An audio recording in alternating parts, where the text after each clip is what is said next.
Speaking to Helen, what I realise is that she's hit on one of the reoccurring themes, which is this idea of being in the present moment. It genuinely is just to take 2 minutes to stop and look at the world around you and to really feel it, and that in itself is key to happiness.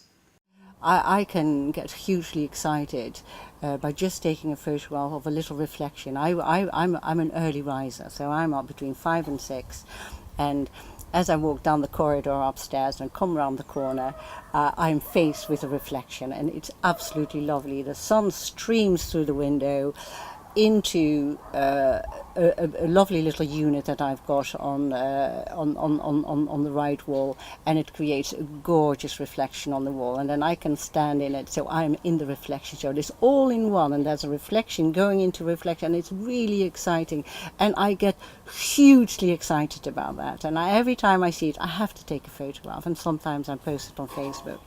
I come from a very, very creative family. I am the 6th child of 11. Wow. And we're all creative. But I was always a bit intimidated by my older brothers and sisters who are artists. And we've got a sculptor in the family and a fine artist and a watercolor artist. And I never dared. But I was good at languages, and so that's why I chose the path of the languages. But when I was away from the family, so there was no more competition. It was an okay competition, also it was never negative. But when I was away from the family, I just explored and found that I'm creative as well. Choosing to go into photography, how would you describe what photography is? The photography that I do is my creativity. Yeah. That's why that's a really nice question, because normally people ask, what do you photograph? And for me, I photograph anything. I would photograph your eyes. You have very beautiful eyes, and there's a little bit of light on the end of your hair. I would probably try and zoom in on that sort of things, the things that I see. It's all about the art of looking and seeing, see, because seeing is more than looking. It's a certain sensitivity, I don't know, it's always being encouraged to look. We've always discussed things, what do you think of this piece of furniture, and what do you like, what do you like about this strawberry, or the paintings that my sisters did, and the sculpture that my brother did.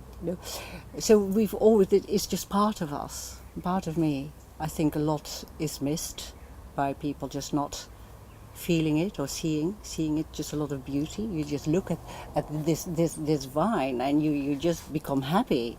Just simple things, simplicity. Society today is far too, it is, as we talked before, it's far too rushed. Yeah. It's all about achievement for what? For a bigger paycheck, or achievement for really, really, really good feeling, or for something really, really creative, or that's what I love. Really, my main job has been looking after 2 children, and I've loved every minute of it. Absolutely loved. I would do it all over again. Now it's time for me. Work is a pleasure for me. I like to work. It's a joy. Yeah. And that's why I don't think I will retire ever. I'm really proud to have just started a new business. I was in a pharmacy a few months ago, and there was a lady telling the person who was serving her, so, I'm going to be 60 in June. And she said, I'm going to be 60 in November. And she said, I can't wait for my pension, and I can't wait for my bus pass, and I can't wait for this. And I said, crikey, I'm going to be 60 in May, and I've just started a new business. And out I danced, and it was great. It was great. I think it's more an allowance. The boys are not there anymore. I gave everything to my boys. All my time, helping them, with their studies and just with their personal stuff and with their sports stuff. And I did it on my own, so I looked after them, because the boys were, 9 and 5 when my husband died. At 40, and with 2 young boys, you didn't see it coming? Not with John, no, we didn't see it coming. He was diagnosed with cancer, and he died within 2 weeks. 2 weeks? So that must have been a complete shock to the system. Yeah. So we brought him home on the 3rd of January 1997, and I took John in on the 11th and never brought him home. My word. So it was really bang, bang, bang, bang. Was there a time where you were able to be more at peace at things, or did it change your life view? The way I've you always viewed been life? at peace. Of John course. died in my arms. I held him for 10 hours whilst he was dying. Wow. And I'm grateful for that. That was just an amazing experience. Amazing experience. I understand the word a dead weight. Because he slumped his head into my lap when he just after his last breath. It was a very intimate experience, but I wanted to live more than anything. Yeah. Yeah, more than anything. I've never wanted to die. Never. Or I have grieved, crikey. I've walked down fields, howling like a dog. Because, how can I cope? But, you've got to keep going. Or waiting for the next minute to pass. Whoa, sometimes that was just too much. It was like a lifetime, a whole minute. But I've allowed it. I've allowed those feelings. Mm-hmm. That's why I don't mind talking about it. Mm-hmm. And it has helped me move on. It's also helped me decide that what I want to do is what I want to do. It seems that you've found beauty in every aspect of your life. You've got it. That's it. Beauty is a really good word. It's one of my favourite words. Seeing the Beauty. light in all of it. Yeah. Seeing the light, seeing the beauty, seeing the possibilities, seeing a way out. I can look through those leaves and I can see through. It's the looking through, which I love. What I've learned from you is that you do get to follow your own path. Yeah. Choose the path you're going to go down and just follow it and go for it, and each one is individual. I would probably say to you, do what you really, really want to do, and then you'll get there. But the thing is, I would then also say, if on the way things change and you change your mind, that's good too. It's good to change your mind. It doesn't matter to change your mind.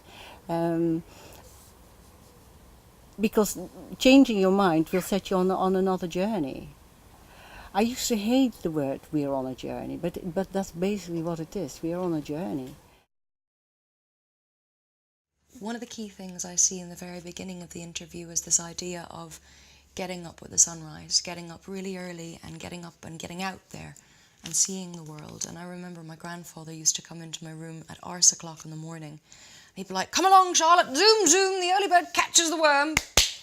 And we'd have to go down the garden at ridiculous hours to go and get potatoes or whatever it was prior to school. But I always remember him stopping, and he'd always take the time to stop. And he'd look at any given thing that had grown a little bit more from the day before, and he'd say, "Watch, look how that's changed. Look how that's different. Look at how life is happening around you." And take it in, appreciate it, breathe it in, and take that moment in the beginning of the day to see the wonder of the simple things. And I think that in life, one of the important factors is not to have money or to achieve highly for the sake of money, but it's for freedom. It's to have a sense of freedom. It liberates you. It allows you to feel like you have choices, and that is absolutely paramount. And it's amazing that she has the energy and the zest for life to want to start a new business at that age. But more importantly, she has choices.